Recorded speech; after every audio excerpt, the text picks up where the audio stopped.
I think it maybe more. You don't have a lot of options. Okay, because most of them are a little more.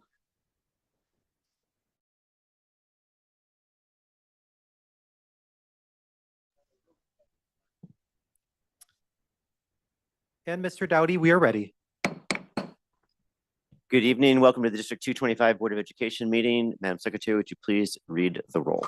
Mr. Dowdy, Here. Mr. Glowacki, Ms. Mullenbeck, Mr. O'Hare, Here. Ms. Segwin, Here. Mr. Shine, Present. and Dr. Steinberg. Here. Item 2 on our agenda is approval of the agenda. I'll entertain a motion. So moved. Second. All in favor? Aye. Motion carries 5-0. Good evening, everybody. Welcome to our last meeting before the holiday break. We're almost there. We're going to the last week and a half or 2 weeks of it now. We have an excellent agenda tonight. We have our community comment, our board and superintendent reports with a special holiday treat of singing from our choral groups at Glenbrook North and Glenbrook South. We'll have a consent agenda. We'll also have our tax levy hearing, followed by 2 regular topic agendas, a health center update, and policies and procedures. We do thank everyone for being here again this evening, both remotely and here in person, and we look forward to our meeting. Item 3 on our agenda is recognition of community visitors. Do we have any on our list tonight? No, we have no community visitors on our list.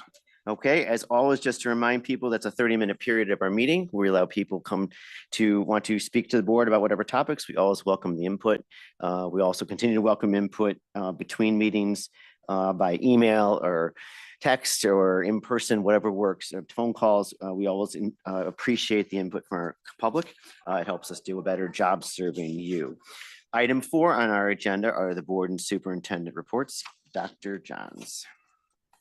Thank you, Mr. Dowdy. I think I'll start off with one of my favorite times of the year. It's when our 2 choral groups from the 2 schools join us to share a little holiday cheer. So Ms. Smith is going to retrieve our GBN Express and our GBS Chamber Singers, who will bring a little holiday cheer for us.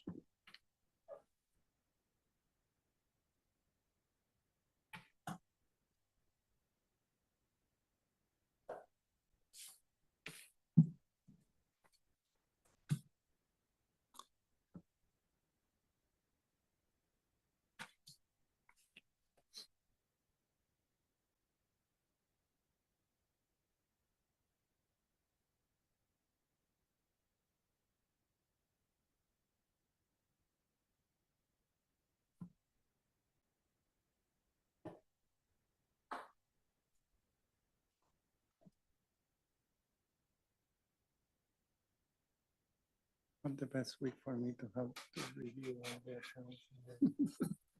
I did commencements and celebrations for the past 10 days. Really? Almost in a row. To the point that a former student graduated, got a master's from Northwestern and invited me to commencement. So if I didn't have enough at Northeastern, on Saturday I attended Northwestern.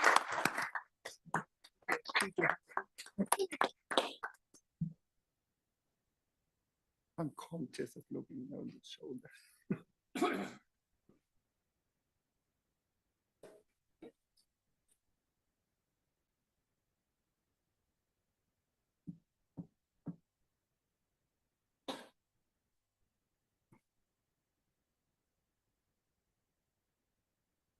Oh. Hello, we are GBN Express, and we will be singing Mary Did You Know? Right.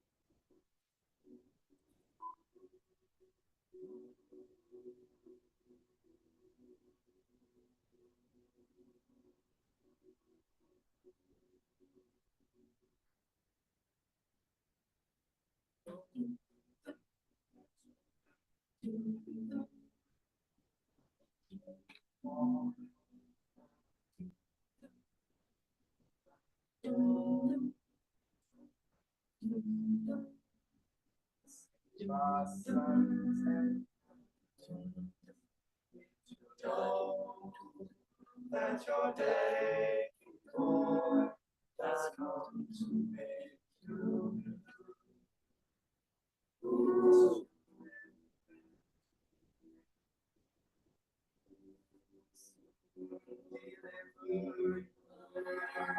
Mary, did you know that your baby boy gave sight to a blind man? Mary, did you know that your baby boy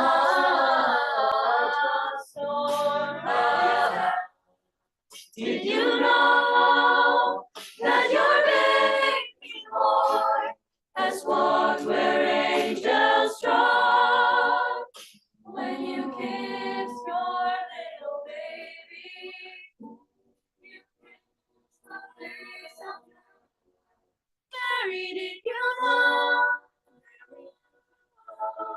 Mary, did you know? Mary,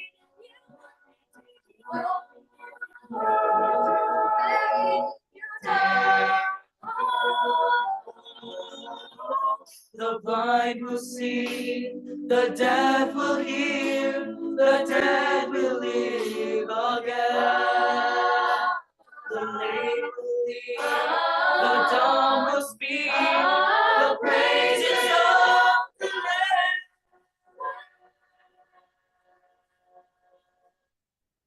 Mary, did you know that your baby boy is Lord of all creation? Mary, did you know that your baby boy would one day rule the nations? Did you know that your baby boy is heaven's perfect lamb? This sleeping child you're holding is the great.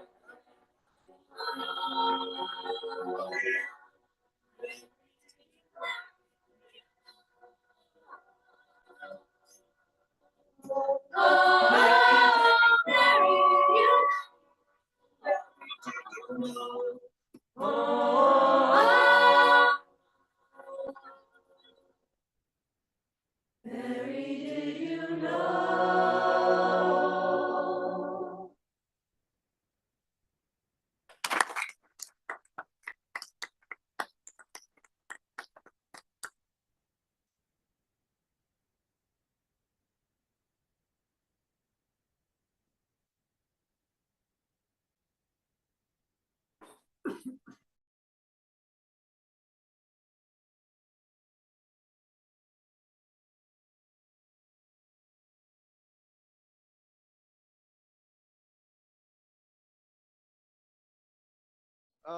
We were so excited. We shared just about a half hour back at Glenbrook South Choir Room with North Express.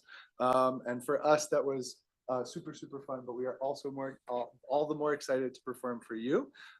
Chamber Singers at Glenbrook South. This is gig number 14 out of 35 on the season. Not everybody's on everything, but you can imagine the awesome work all throughout December. For you, this is to our own Santa Claus, Dr. Johns. This is Up on the House. We say the same thing, Mr. Scheller. So, yeah. It's a B flat. Ready and Up on the housetop, Up on the housetop, is that Santa Claus? Yes, it's Santa Claus. Oh, up on the housetop, reindeer paws, out jumps good old Santa Claus. Down through the chimney with lots of toys, all for the little ones' Christmas toys. Ho, ho, ho, who would it go? Ho, ho, ho, who would it go? Up on the housetop, click, click, click. down through the chimney, Down through the chimney with good Saint Nick. Ooh, do me an iPhone with lots of apps. With lots of maps.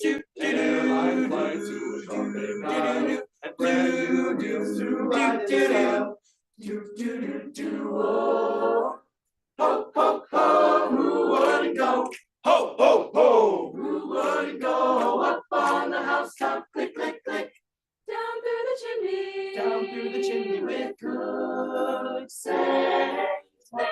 Up on the star. Is that Santa Claus? Yes, it's Santa Claus. Oh, come on down, come on down, come on down.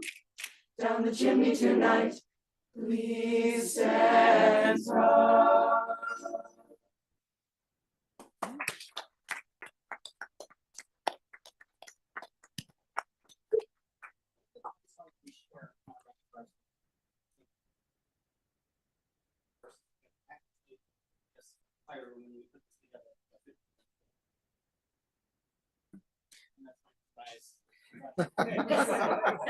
Well, Mr. Davidson, we're happy to indulge you with one more, absolutely. So we're very excited about this. Thank you.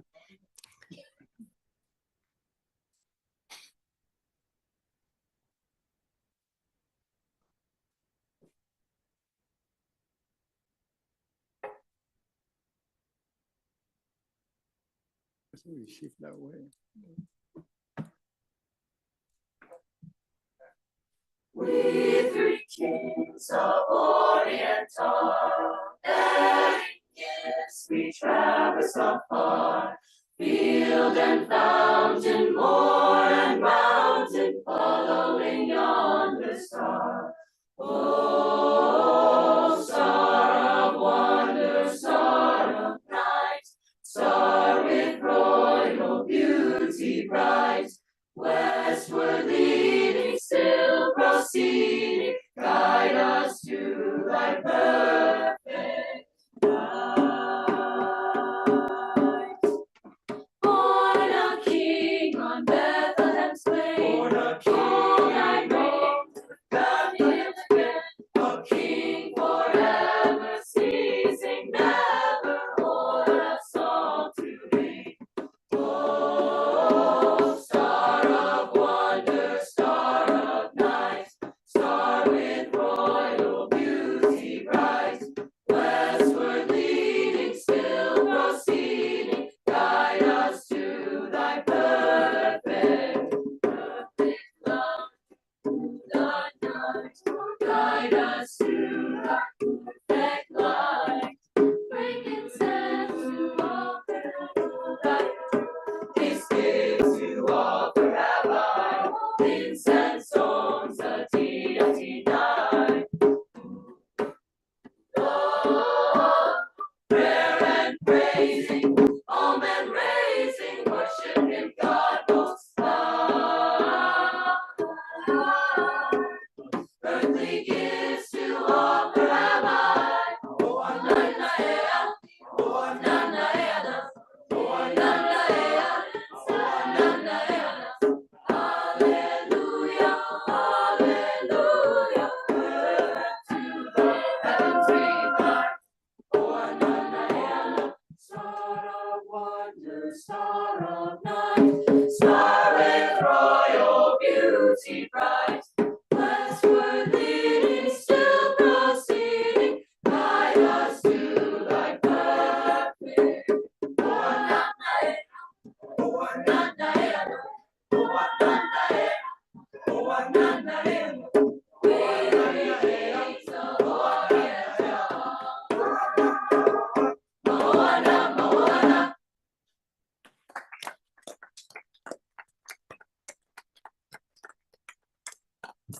Thank you, students, for sharing your tremendous talents with us. It's such a treat. And tonight you really, really set a new standard. I want to thank both of our directors, Mr. Chad Davidson and Mr. Robbie Shellard, who's back there someplace.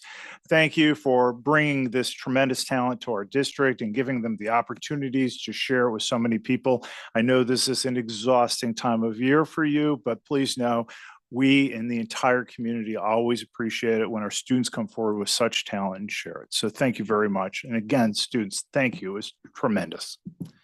Thank you very much.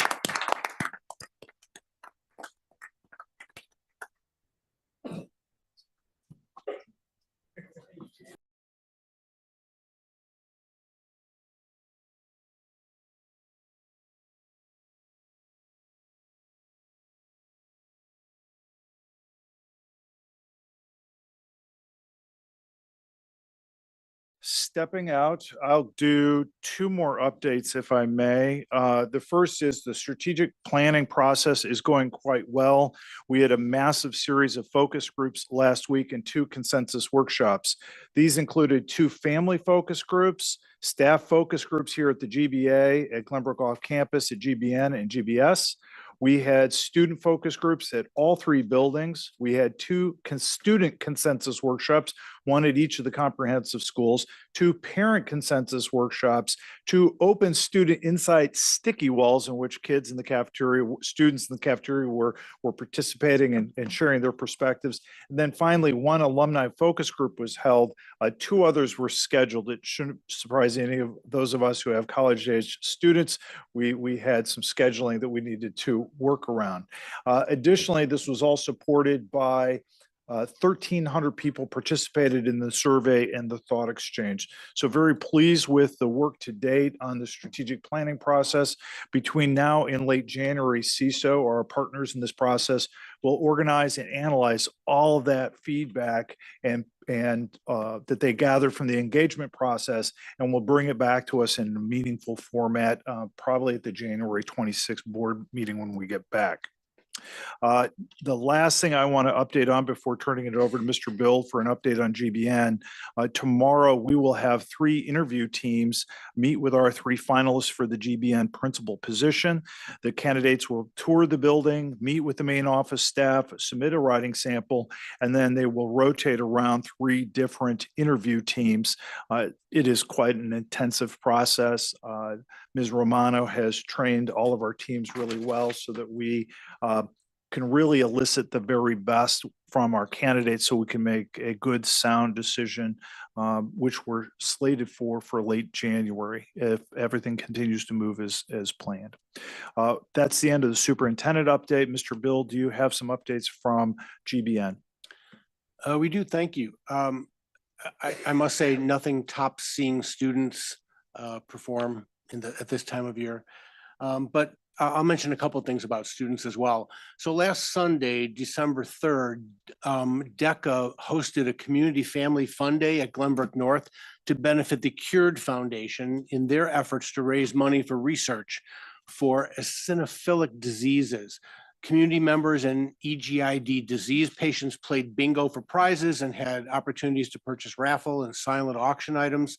GBN juniors, Alex Margulis, and Max Manishin learned much from the planning process last year, which placed them first place at the DECA state competition. So to grow the event this year, one goal was to get more DECA members involved. And this was evident by the sponsorship committee they created, which received raffle and silent donations from 21 local Northbrook businesses. In addition, 35 DECA students volunteered during the day of the event. And one beneficiary of the fundraising is one of the country's leading EGID research programs at Lurie Children's Hospital, led by Glenbrook grad, Dr. Weschler, who presented how DECA cured donations benefit the valuable research for patients. Dr. Weschler and Cured founder Ellen Kodroff, also a Glenbrook grad, noted how proud they were to see so many GBN students giving back to their community and recognized how much Alex and Max had learned from the event. Alex and Max will present a business report at the DECA state competition in March, and they'll announce their fundraising effort in conjunction with Cured of $99,494.71 for the event. Quite a feat. In November, over 50 GBN math students sat for the American Mathematics Competition. This was a prestigious annual individual competition that eventually leads to the selection of each year's USA Math Olympiad team. The AMC is divided into 2 levels, the AMC 12 and the AMC 10.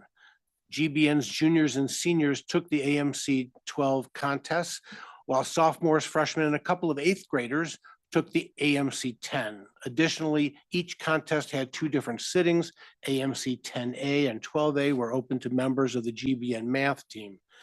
The AMC 10B and 12B were open to students in advanced math classes. Through their scores, 7 GBN students have qualified for the next round, the American Invitational Mathematics exam. They scored in roughly the top 3% of all test takers nationwide, and the AIME will take place on Thursday, February 1st.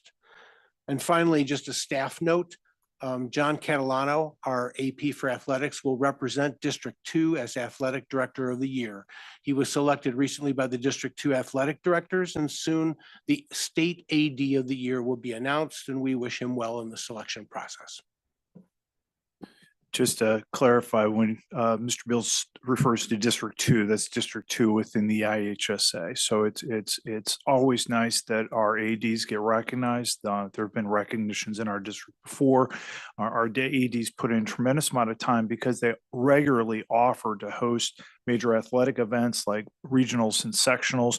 It's good for our students because often they get to compete at home, but it also is great for the IHSA. They have great venues then, but it is a burden. It's additional work for our staff. Ms. Georgia, Dr. Georges cannot be with us this evening. She's not feeling well. So I'm sure she'll have a very full report for us at our next board meeting in January. Mr. Dowdy, that is it for the superintendent principal updates. Thank you, Dr. Jones, and thank you, Mr. Bild. Board members, anything you'd like to report tonight? Okay, wonderful. Always good to hear these reports and all the good things that are going on in the district, and certainly see the live performance as a very special part of our report tonight. Item 5 on our agenda is our consent agenda. Dr. Jones, any adjustments in the agenda? There are no changes to the consent agenda. Okay, I'll entertain a motion to approve the consent agenda. So moved. Second, Second. any discussion? Any questions? Hearing none, roll call, please. Mr. Dowdy, Yes.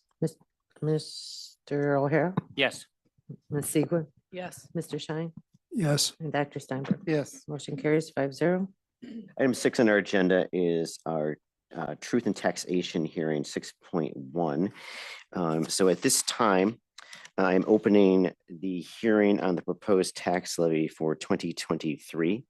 An estimated tax levy was made available to the community on November 13th, at the 2023 meeting. Information about the levy was also published in the Glenview Announcements and Northbrook Star on Thursday, November 30th, 2023. Additionally, information regarding the school district's fund balance was made available on the school district's website through the 2023 fiscal year annual report, financial report, and the 2024 fiscal year budget. Is there anyone from the community who would like to address the board at this time for the public hearing?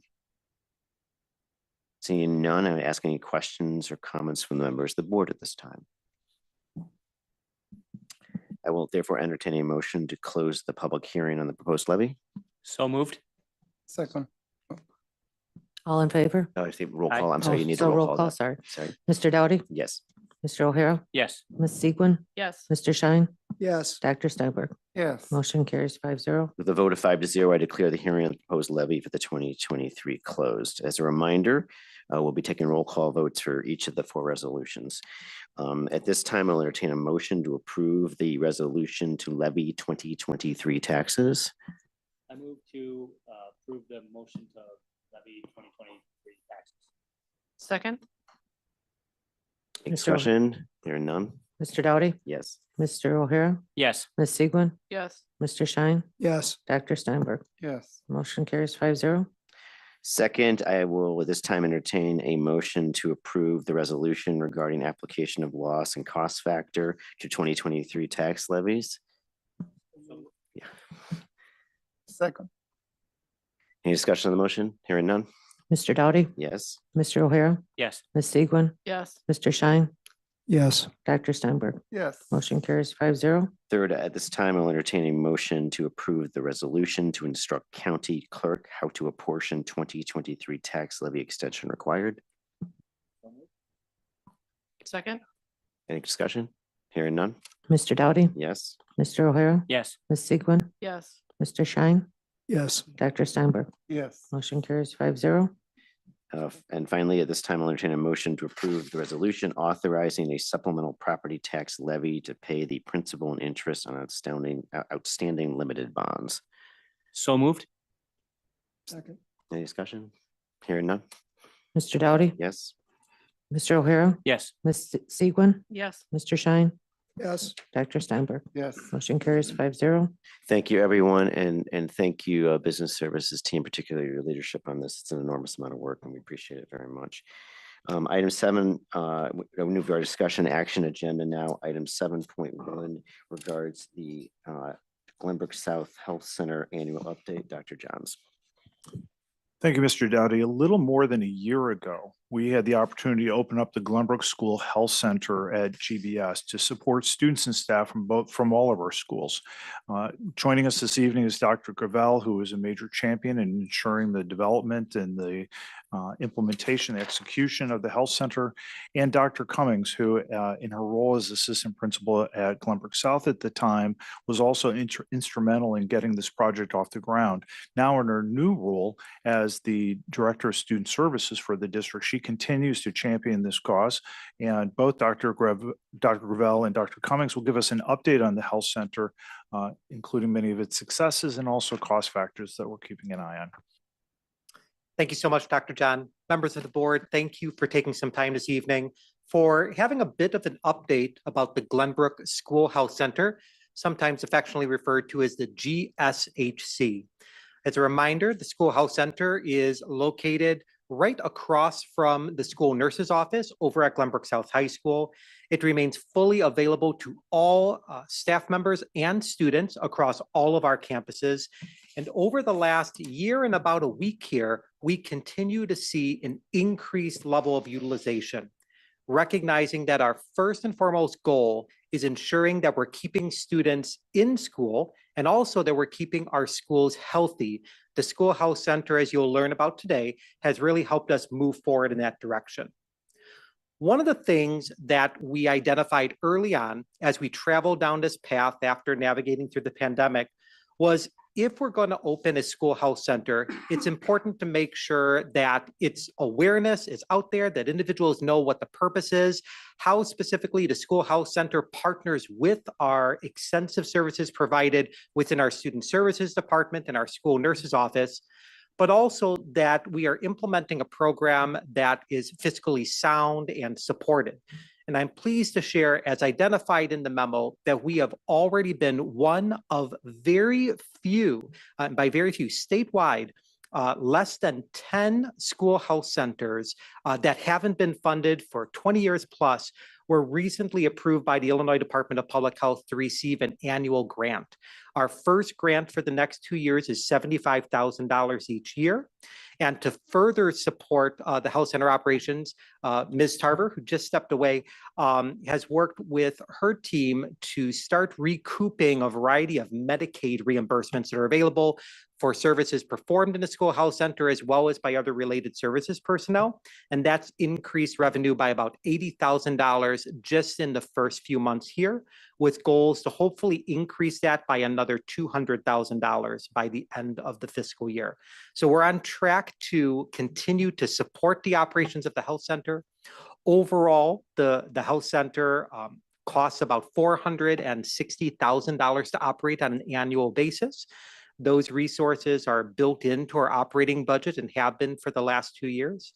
But as you dig through the memo, you'll start to find other ways that we've been able to reduce expenses, including in areas such as substitute teachers, in areas such as paying external organizations to perform pre-employment physicals and a variety of other things. But I don't think there's anyone else more excited to talk to you tonight than Dr. Cummings, who's been a true champion of the School Health Center. So without further ado, I'm going to be the PowerPoint person and I will transition over to Dr. Cummings. Why, thank you. Good evening, everyone. Lovely to be evening. here. Yes, I am incredibly excited to share some information with you about the health center. One of the first things that we were, oh, we just moved to new accomplishments. Okay. Yep. Good. One of the first things that I thought we were doing outreach first, all good, was doing outreach for the health center. And so before we get to talking a little bit about that outreach, I just want to share with you some of the major accomplishments in just over a year and 1 week. So as you may be aware, we exclude students on October 15th of every school year if they do not have their physicals or immunizations. Really mostly applies to freshmen for their physicals, seniors for their meningitis vaccination. Oh, now you switch back. Mr. Olson, help us out. Okay. All right, we're gonna get back to that in a second. Now we're gonna talk outreach, which I'm super excited to talk to you about as well. So we were charged with really trying to make the health center as visible as possible and really make people, the community, staff, and students aware. So this slide highlights just a couple of the things that we have done so far that I think have really increased the usage of the health center. So last spring, we started transporting as a pilot. We were transporting 8th grade students over to Glenbrook South to visit the health center and to get their physicals in preparation for their freshman year. In addition, last summer, we held 5 evenings where the health center was open for families to not only get their physical, but to take a tour and to get comfortable with the idea of the health center. We have been strategically targeting different groups regarding emails for athletic physicals. For example, this summer, we sent an email to all students and families participating in our athletic summer camps to make sure that they were on track with their physicals for the fall. The health center has presented to every group possible that we could find. They haven't come here. If you'd like me to have them come, I could. But they presented at Glenbrook Day. They presented to the support staff, to the administrators. They have been present at a welcome to school fair in District 34. And then they also attended both the open house night at GBS and GBN. Now I got some accomplishments to tell you about.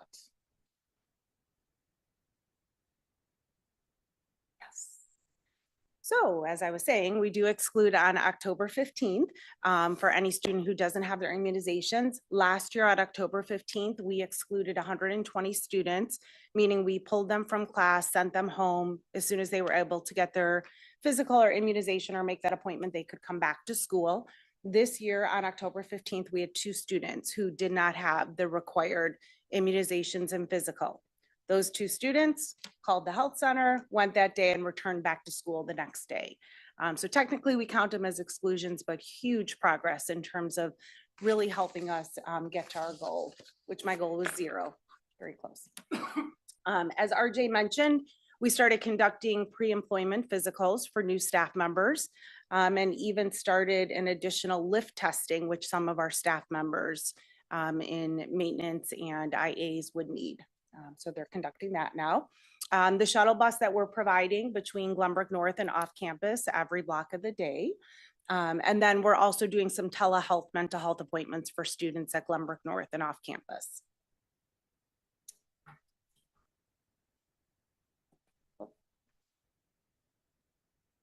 My total patients. No? You know, every so often when we have those technology issues, we just keep on going and Okay, seeing great. if we can find that exact one. We'll find that slide for you. Why don't you go ahead and talk about it? Absolutely. So regarding our total patient, on that slide right there, you can see the lovely diagonal line and increase in patients.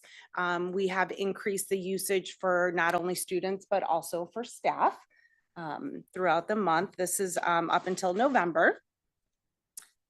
On the next slide, you can see acute visits, so sick visits versus our well visits. No surprise, in June, July, and August, they were really focused on physicals and well visits. And you see that really make a significant turn September, October, and November, where they're primarily seeing sick visits right now, in addition to some physicals for employees as well as winter sports. Visit breakdown by campus.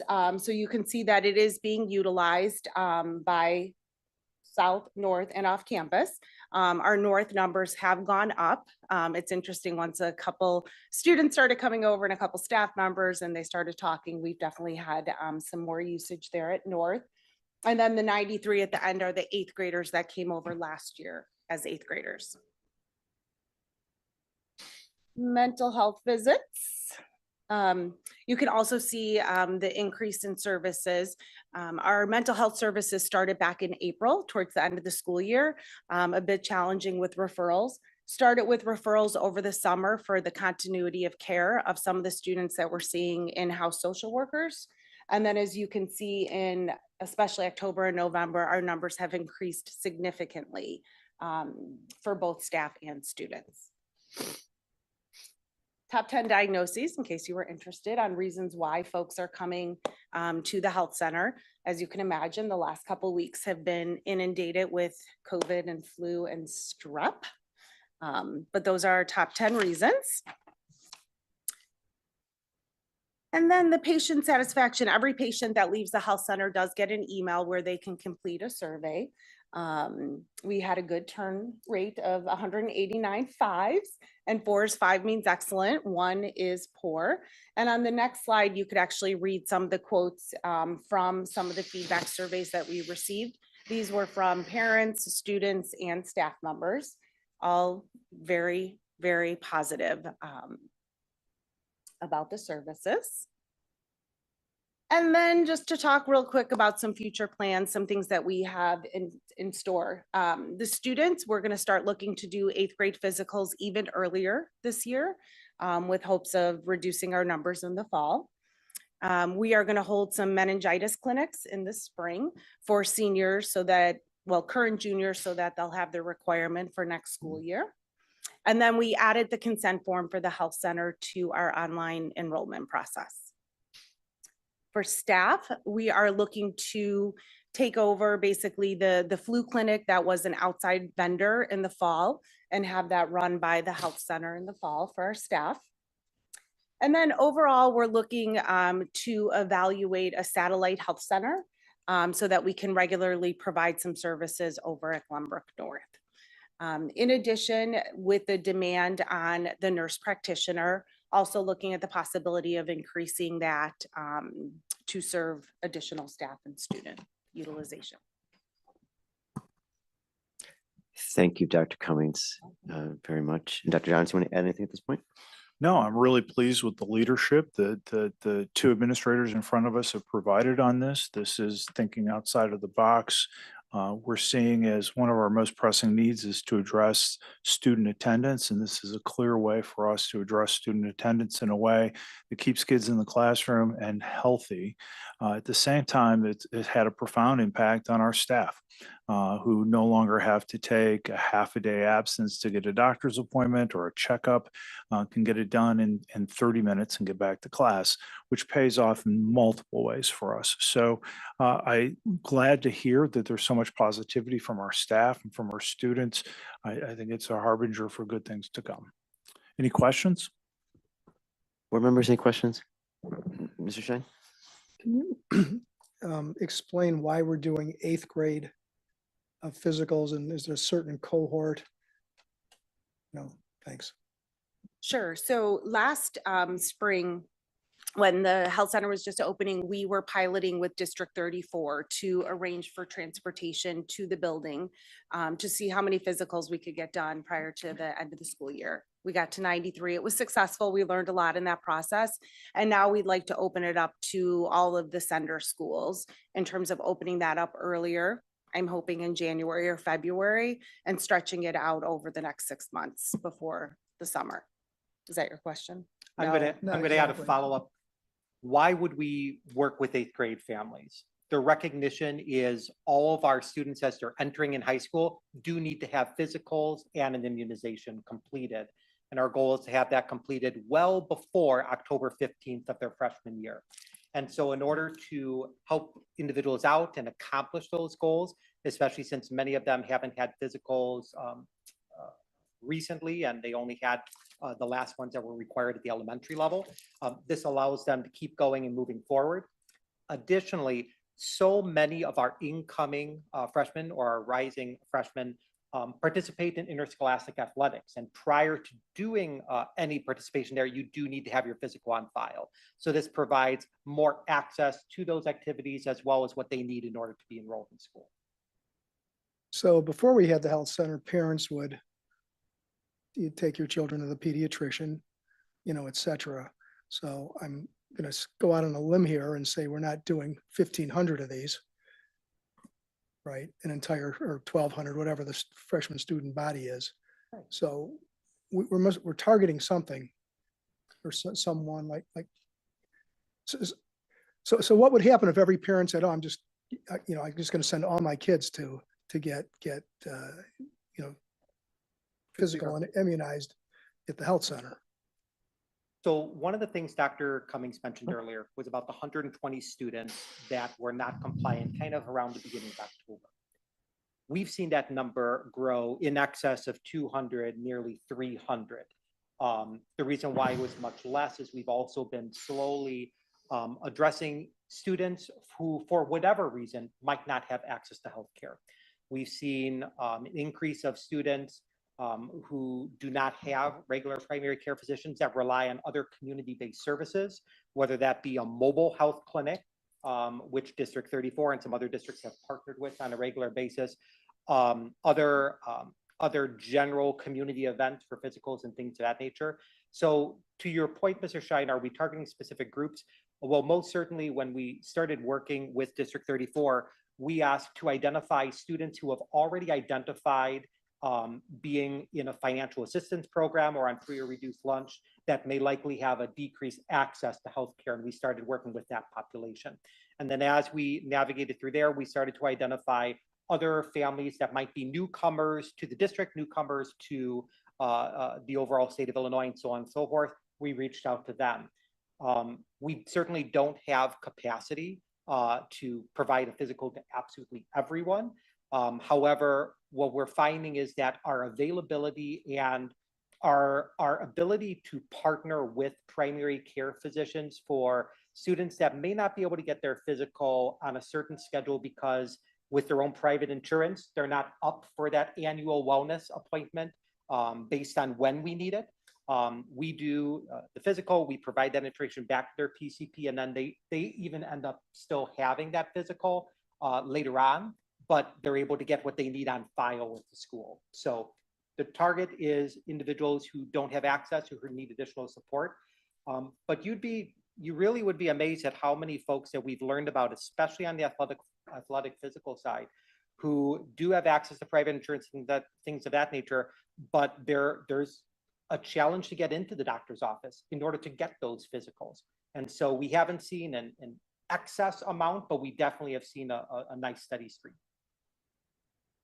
Other questions, members? Ms. Just Siegel? one question related to the participation at GBN. Do you think it's really just a distance thing, why there's not as many people from GBN coming to the clinic? Right. Obviously, it's the convenience of being at South. We have definitely seen an increase in students that are now taking the transportation. Now that it used to be that you had to make an appointment 24 hours in advance to arrange for transportation, and now it's running on a regular basis. So we're definitely seeing an increase in students. Okay, that's good to coming know. over. Thank you. Dr. I Stein. just wanted to add on the staff side, because we've directly heard this response. At this time of year, there's a variety of bugs going around, if you will. And one of the phenomenon that we have seen is when there is a bug going on in the department, we very much see staff members being acutely aware of that happening and feeling ill, and they're immediately going to the health center. At GBN, it's a bit more challenging, right? You have to transit over, and sometimes plan periods and things of that nature don't work. Will work out as well. And we've heard it would be really nice if we had that same level of access so that we can make sure we're keeping our whole department healthy. And so it's not just a matter of certainly finding the time or transiting over, but it's also finding all of the time before, during the appointment, and after. That hopefully a bit of satellite services will be allow us to gather a lot more participation. Dr. Steinberg. Yeah, I'll go back to what Mr. Shine was saying earlier. And I think we talked about this before when we were talking about the idea of having a health center. So 2 questions related to that. So the personnel that works there, it's provided, they are not our employees. So it's a contract with Advocate. All right. So will that allow us to build back to people that have insurance to recover part of the cost, because they are not, they are part of some networks. So are we doing this? Can we think about doing this? Let me say this loud and clear. I think the most important part is the service we are providing, in particular for people that don't have access to healthy care. And I think that's great on its own, even if we don't get any dollar back. But if we have people that It's very common right now to get an appointment. They give you an appointment for 6 months and you complain and say, maybe, okay, 5 months and a half will do it. So I don't think families will care if we build their insurance. The question is, do we have ways to try to build those insurances to get some of the money back? Sure. When we were reviewing the opportunities and the structures of the health center, the board did make a decision that we would not bill anyone for services. I'm going to put a little asterisk on that. We do have the ability, and we do proceed with billing Medicaid for individuals that are on public assistance. That's a pretty standard part of school-based health centers, but for everyone else, there's no charge. In the models that we found charges, you encountered a few challenges. First and foremost, there's typically only charges for physicals and immunizations. There typically are not charges for what we would call an acute care visit or having a respiratory issue, because you want to keep your school healthy and you want to encourage that. By moving forward and charging for private insurance, you encounter a bit of challenges that we heard from our community early on, which is if we charge you, that will take up that wellness visit as part of private insurance benefits. And that's a challenge because one of the biggest missions of a school-based health center is to teach students continuity of care. Yes, we provide access as quickly as we can to provide services, treatment, and diagnoses, but an important essential component as we're building or developing adults for the future is for them to know now it's on them to follow up for continuity of care with their primary care provider, and we don't want to disrupt that. So there may be an opportunity there, but it's not fully in line with the overall goal of the health center.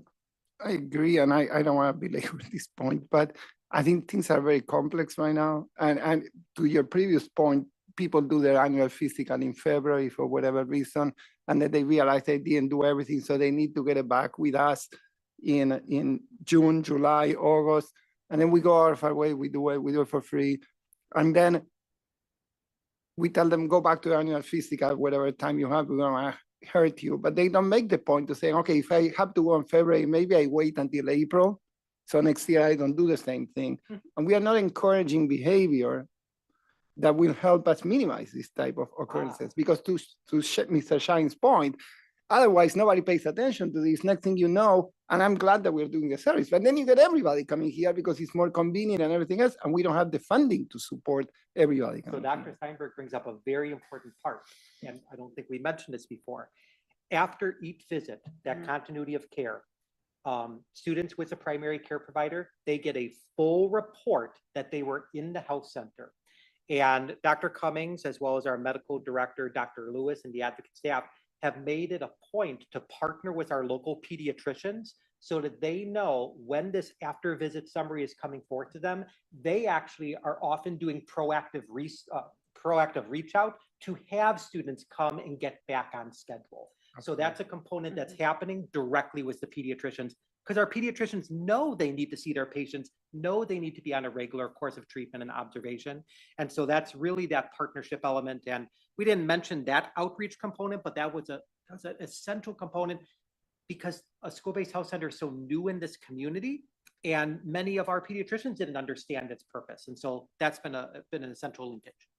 The second question, and I think it's next to last. My second question is, and this is mostly for you, finance question, not health related question, but are we thinking about doing an analysis of the money, and now it's for the staff, not for the students, savings that the health center is bringing? Well, we are paying a cost, but we're having some savings related to the health insurance cost that we pay for and the staff pays for. Yes, preliminary cost analysis is included in the memo. Just one basic example. Depending on what type of pre-employment physical an employee is going through, it can cost in excess of $400. And as the board is aware through the personnel report, we hire a variety of staff members throughout the year. And so multiply that out and you see cost savings there. Another reality, again, this is a cost containment effort also for our self-funded insurance plan. The average cost of a PCP visit when we first started contemplating a school-based health center was around $135. Today, it's in excess of $200 per appointment prior to any testing. So when you're able to take that and multiply it by the 400 plus staff members that we've seen over the last month, that is direct savings in claims that are funded through. That's what I was going to appreciate your answer on that. My last question is back to behavior. We always talk when we always talk when we talk about health insurance about difference in cost of health insurance of going to a particular provider when you need to have a test or picking specific medication when you need to have these things. Now that we have more staff coming and trusting our health center, can we leverage that in terms of encouraging different suppliers if you need to go to get a CT scan or you need to do something else? Now we have people that people trust that could help us work on that. Yes. So we do not do imaging within the health center, important element there. But Dr. Johns, please correct me if I'm wrong. We were talking about this the other day. There are very few topics that Dr. Johns and I can go to different meetings with our employee group representatives and everyone is on the same page. This is one of those topics. Okay. Every meeting that we have with our wonderful association representatives, the health center comes up. It comes up because someone just before the meeting or after the meeting has an appointment with the health center and they are being, for lack of better terms, are champions and celebrating their experiencing and they are passing on the word. And in our most recent process of health insurance open enrollment, our employee group rep said, if you're looking to make sure we're minimizing costs, use the health center. Every visit, every test counts. But the best advocates are the individuals who use it, their peers, and it's gone a long way. Thank you. Mr. O'Hara. So first of all, thank you for the efforts and the presentation. And this should be periodic if it's annual, however we do it. One thing I'm curious about is what the effect has been, if any, and you don't have to answer this now, so I'm going to think about at least on the nurse's office, because we all grew up, in fact, everybody around here going to the nurse's office if you need something, and they have nurse's offices have wonderful people with certain capacities. This has expanded it, but are people going to the health center before they go to nurse's office and so forth? Again, I don't know if you have any preliminary thoughts, but it just something to think about as we watch the larger picture. We talk about costs, we talk about incentives, we talk about behavior. You know, are we going to be in situations to Shine articulates where we're suddenly providing physicals to not a couple hundred people, we're providing them to 1,000 people, and that raises real cost issues. And these are real costs, $430,000 a year. And if you go to a satellite, it's gonna be that much more. And as much as we can get grants, it's still real money. So we just have to keep that in mind. I don't know what the effect is on that, but that's something to think about. And maybe it's not been obviated at all, and it's just, you know, we've just added things, which is fine. And the second part of I want to say is we should just keep in mind, if we're going to expand things, and I know Dr. Gravel is on top of this, making sure our liability insurance is correct on that and all of our different insurances, because the more we take on and people start shifting things over, the more liability there's going to be. We have to keep serious track of that. That's a whole nother cost, not just the premiums, but the exposure itself. And then the third, I think, again, long-term vision, there's a real question. You're talking about satellite at North. This is the trade-off on costs, because this is real money that our taxpayers are putting into this. But at the same time, Glenbrook North doesn't have one, off campus doesn't have one. We have a shuttle service, but the numbers tell the whole story. It clearly is a convenience issue. That's not a suggestion one way or the other. That's just part of the larger picture of stepping back. And we talked about what are the goals. And you mentioned, Dr. Gravel, the idea that there are certain folks who either don't have access one way or the other, or maybe the doctor's not available for 2 months or what have you. Those are real reasons to do something, but we need to continue to figure out what our long-term vision is. It doesn't have to be articulated tonight, but you have something, you have a physical plant, you have certain grants, we have certain serious costs, and there's certain ideas that might be more equitable to have a health center or some satellite place at North.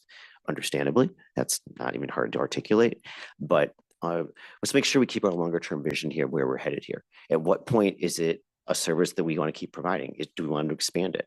Are we going too far? Because remember, this is not, it used to be, this would be a cost that would be centralized with families, and now it's being spread to the tax base.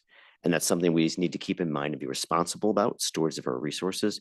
These are all neutral points to think about. I'm not trying to opine one on the other, because it's great to hear people getting healthcare. It's great they're staying in school. That's an easy sale, and that's wonderful to hear in a vacuum, but we have a larger picture here. So we'll just keep that all in mind as we go forward. This is a very thoughtful presentation. Thank you for all of your efforts.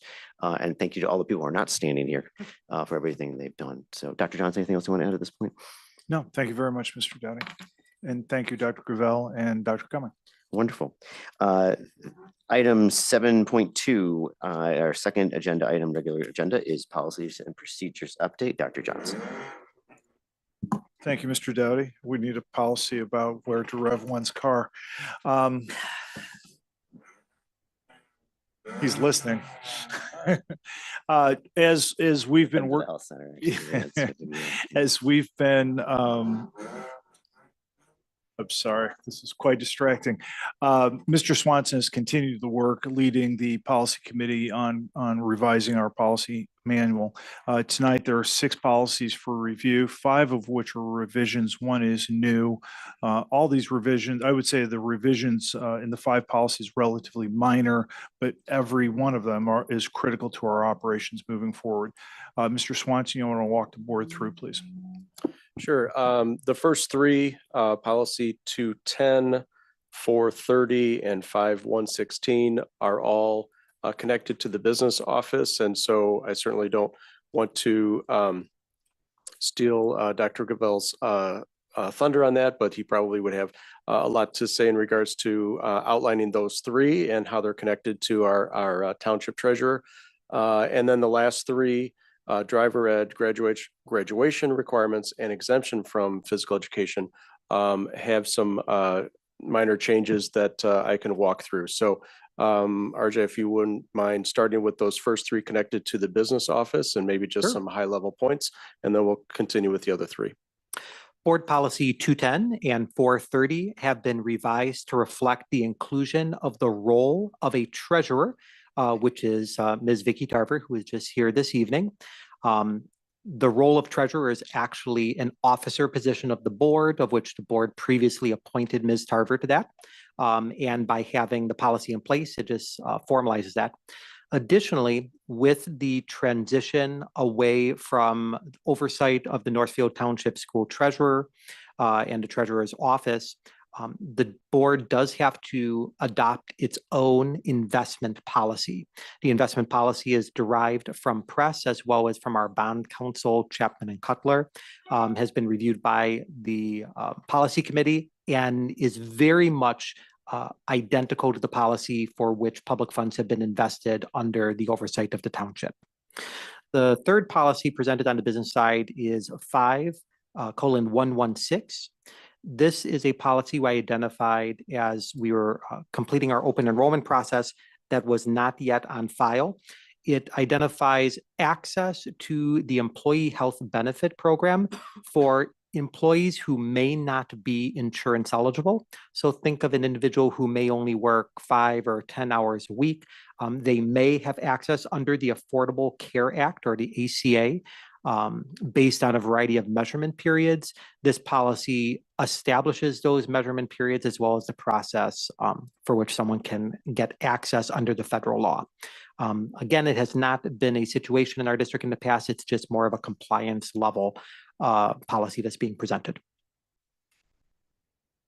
Before we go to the, just to make it easier, just because there's a lot of. Any questions on these? Why don't we just go with that triad there? Any questions over here? Dr. Steinberg? I realize the reason for the new item 4 and the policy. I'm just a little bit surprised that it's an officer of the board kind of leaving open the possibility for a board member to be this, where this is something extremely involved in time and responsibility. And I wonder why this cannot be playing out somebody that the board designates, but that it's a district officer or somebody that already works for the district.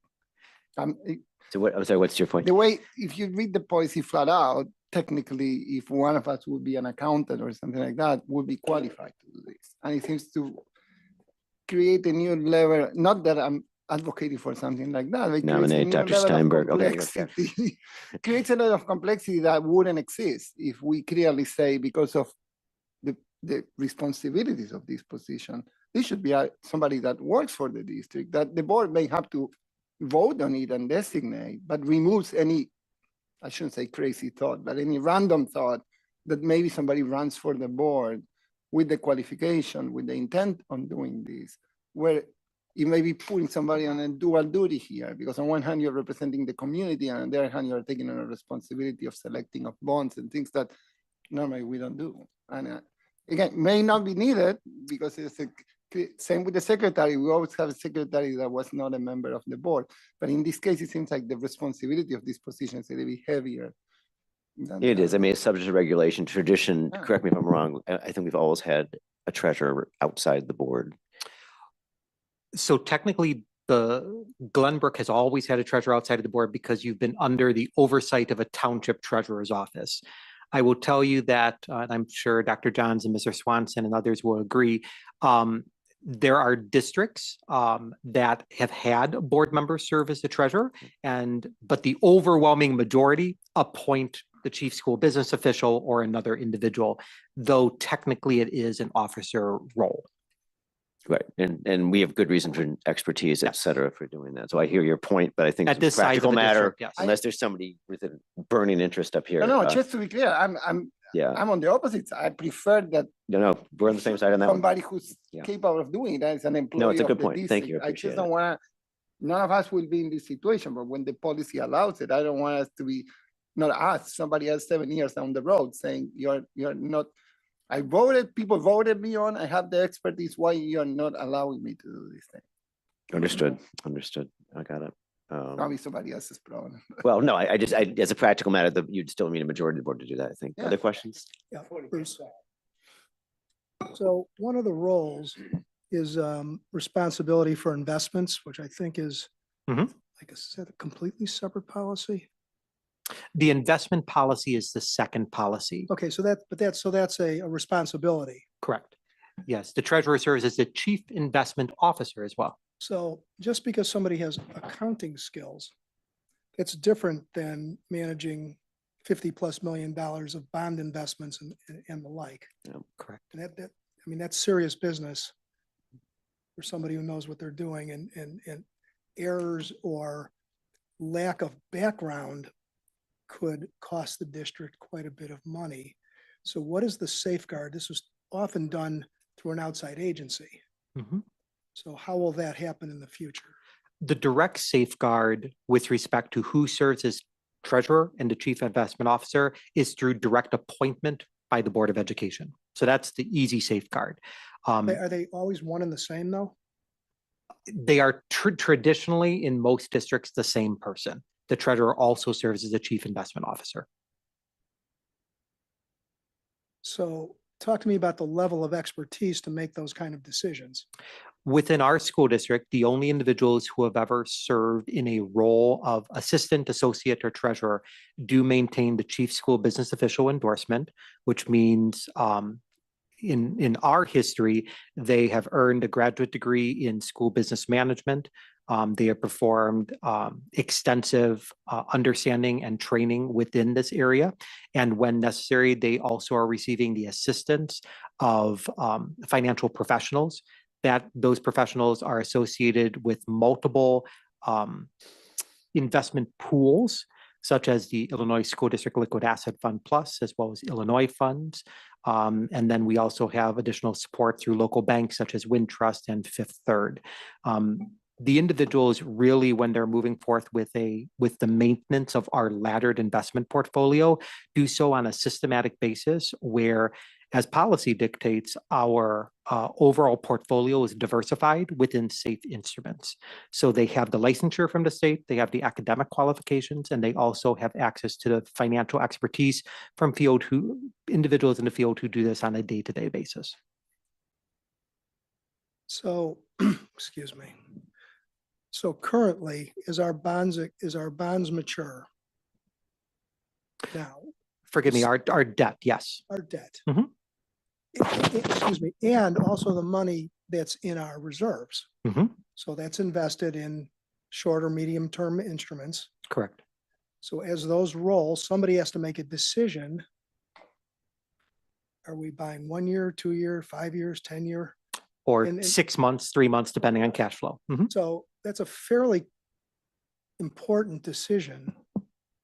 Like, so like, what's the check and balance in that system? Because we're not talking about, $50,000. We're talking about millions of dollars being invested. Sure.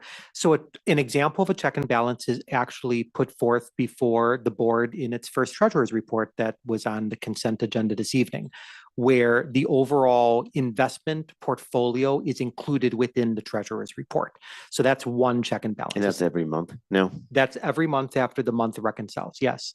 Second is the board has defined the requirements for diversity or diversification within the investment policy. So ultimately, all school administrators are bound by Illinois School Code as well as local board policy.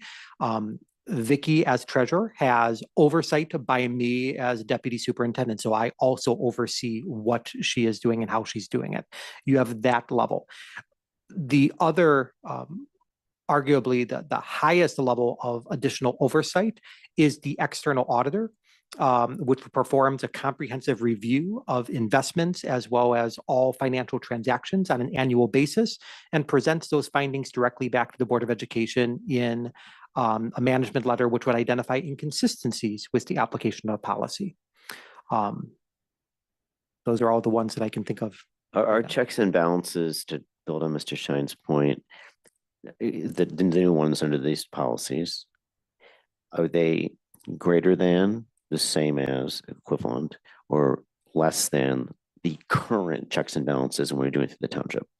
I would argue that they are the same, as the Board of Education here is performing the same functions that the Board of School Trustees would perform under an oversight model.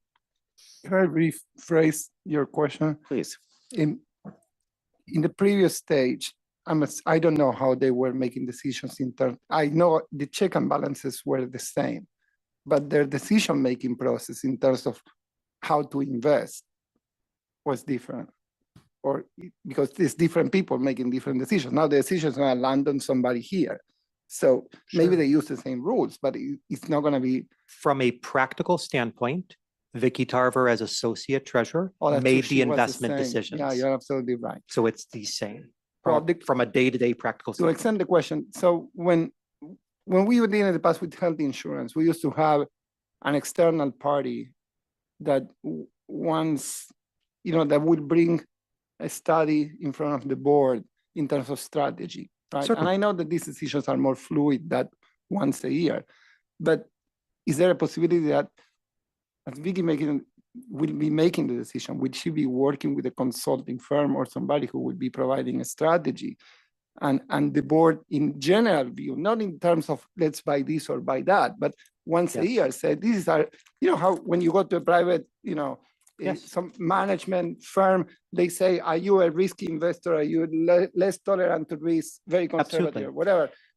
I'm interpreting, or at least I would see it on that way in terms of, I trust Vicky 100%, but in terms of the amount of money that we will be putting there every year, sure, should we all be on the same page at least So once a year? maybe I don't know whether it's in policy or in the reports, I can't remember, but it would probably be helpful to these questions you're hearing. They have a theme of oversight, of making sure we have quality in place. No one questions, this is not about Vicky, this is about the general policies to make sure we have checks and balances.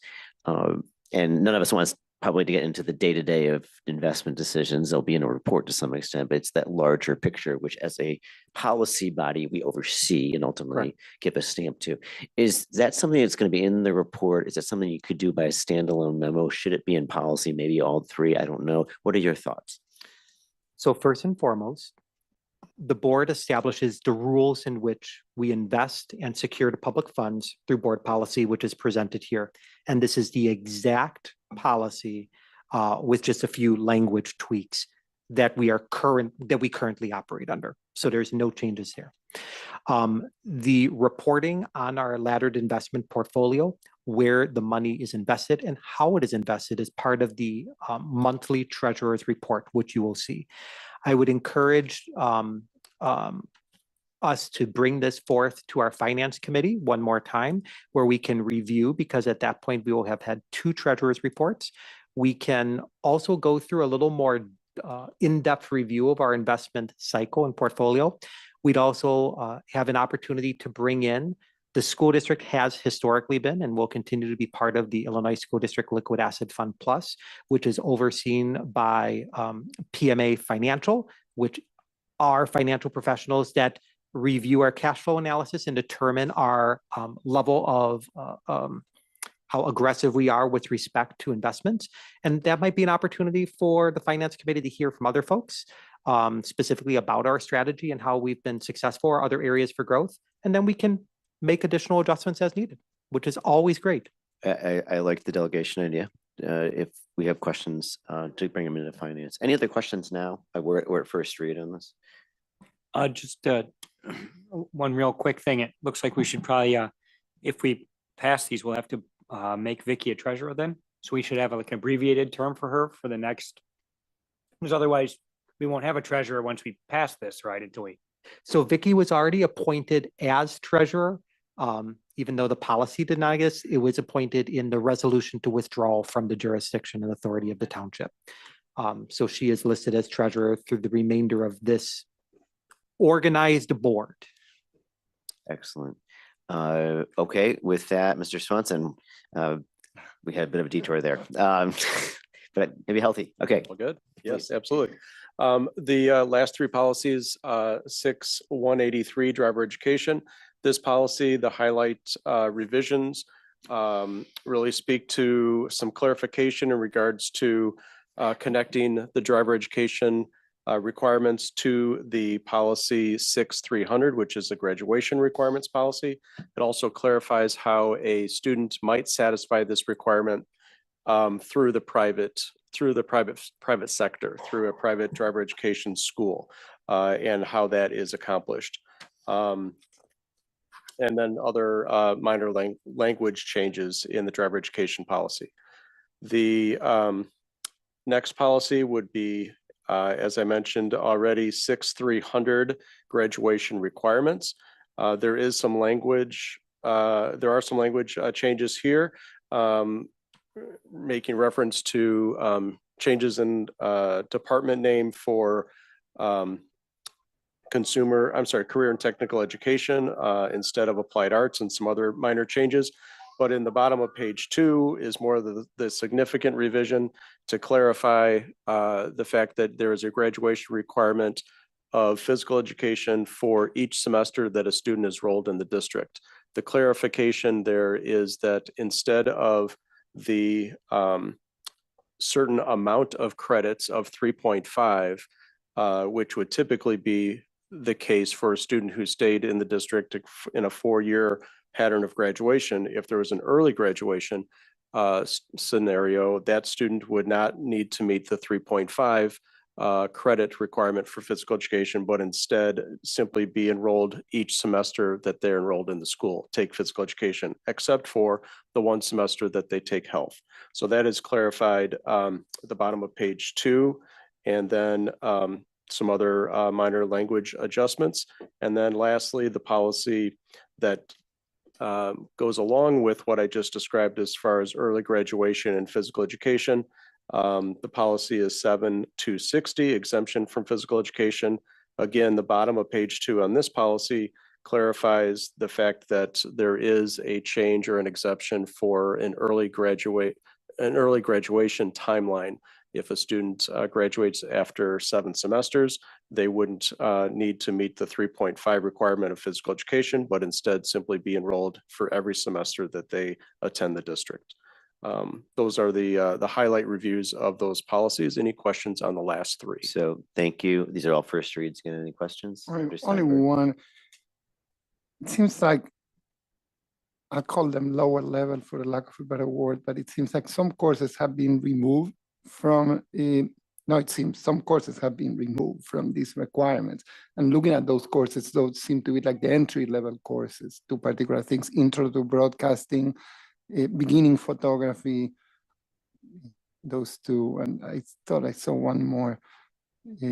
intro to computer technology or design courses. Right. Are we still offering those courses? And if the answer is yes, is there a reason for removing them? Because playfully, I could say, parents are counting exactly how many courses people take. Now they're like, I would like my kid to take a broadcasting course, but if he doesn't like it, I don't want him taking 2 courses of broadcasting course just to fulfill this. So it seems to add one more layer. Right. To clarify, I think you're referring to kind of in the middle of page 3 in regards to how some courses may count in one credit requirement in one department, but also possibly have receive credit in a second department or instead of department. What we did there is that we struck through the specific references to those courses. It doesn't mean that those courses are not being offered, but instead we're making reference to the curriculum guide as to where that information will be housed, because it's a little too cumbersome to have specific courses listed in policy, but instead they should be listed in the curriculum guide for a little more flexibility and greater explanation. So a given course could apply to fine arts or could apply to applied arts, old language applied arts, now CTE, career and technical education. So removing those courses does not mean that those courses are not being offered. It just simplifies the language as to how those courses might be eligible for either department. That's fine. I guess my misread, and I just wanted to confirm. Like fine arts has broadcasting, and now as a change was added as a word there. So what you're saying is that broadcasting includes the course that was stricken down as intro to broadcasting. It's just to make the policy flexible so that it's So it driven could by be the that guide. one or any other one. Yeah, no, I don't think they That's went away.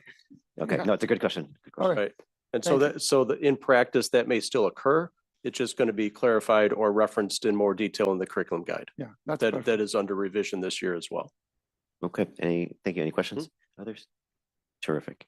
Okay, thank you, Mr. Swanson. And thank you. We'll be meeting with policy. These will come back some point at in the near next future. board meeting. Yeah, that's right. Those will come back to us. Item 8 on our agenda is the summary. We had wonderful choral offerings this evening rather. And we had a report also in board and superintendent reports about strategic planning, enormous amount of participation, which is great. We're down to 3 finalists for the Glenbrook North Principalship, which is also good news. We also heard wonderful student stories about DECA and about math competitions, as well as our athletic director at Glenbrook North, John Catalano, was now a finalist, I guess, for athletic director of the year, which is great to hear. After passing our consent agenda without change, we also had our public hearing on the tax levy. We did pass all 4 resolutions this evening. We had an update on the health center, and we also had our policies update on, I think, 6 of them, including discussion. It's going back to finance about the role of the treasurer. Item 9 on our agenda is possible topics for future board meetings. Please do submit any of those to Dr. Johns and me. Mr. Shine did mention earlier this evening he'd like to have a look and study of our hiring model, particularly as we're moving into a lot of hiring in the next few years, looking what we've done, what options are out there for the most efficient and effective way to hire, as we always do. So Dr. Johns is going to be taking that back, and we're working with Ms. Romano on that particular question. But any others, please do raise with me and Dr. Johns. Item 10 on our agenda is closed session. We do have a closed session tonight to consider the appointment, employment, compensation, discipline, performance, or dismissal of specific employees of the public body or legal counsel for the public body, including hearing testimony on a complaint lodged against an employee of the public body or against legal counsel for the public body to determine its validity, and collective negotiating matters between the public body and its employees or their representatives, or deliberations concerning salary schedules for one or more classes of employees pursuant to sections 2C1 and 2 of the Open Meetings Act. So moved. Second. All in favor? Aye. Aye. Motion carries 7-0 or 5-0. We're going to go on recess for 5 minutes, and we'll commence again at 8:25.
And Mr. Doughty, we are ready. Okay, we are back in open session. Item 11 is possible action regarding topics discussed in closed session. Item 11.1, a resignation agreements of non-licensed employees. We have two. I'll entertain a motion on the first one. Mr. O'Hara. I move that the board approves the resignation agreement with Vanessa Jackson as discussed in closed session. Second, Any discussion on the motion? Hearing none. Yes. Mr. O'Hara, Yes. Ms. Segwin, yes. Mr. Schein, Yes. Dr. Steinberg. Yes. Motion carries 5-0. Second one, Mr. O'Hara. I move that the board approves the resignation agreement with Leah Tharrington as discussed in closed session. Second, Any discussion on the motion? Hearing none. Mr. Doughty, Yes. Mr. O'Hara, Yes. Ms. Segwin, yes. Mr. Schein, Yes. Dr. Steinberg. Yes. Motion carries 5-0. Item 12, adjournment. Entertain a motion. So moved. Second. All in favor? Aye. Motion Thank you, passes 5-0. everybody.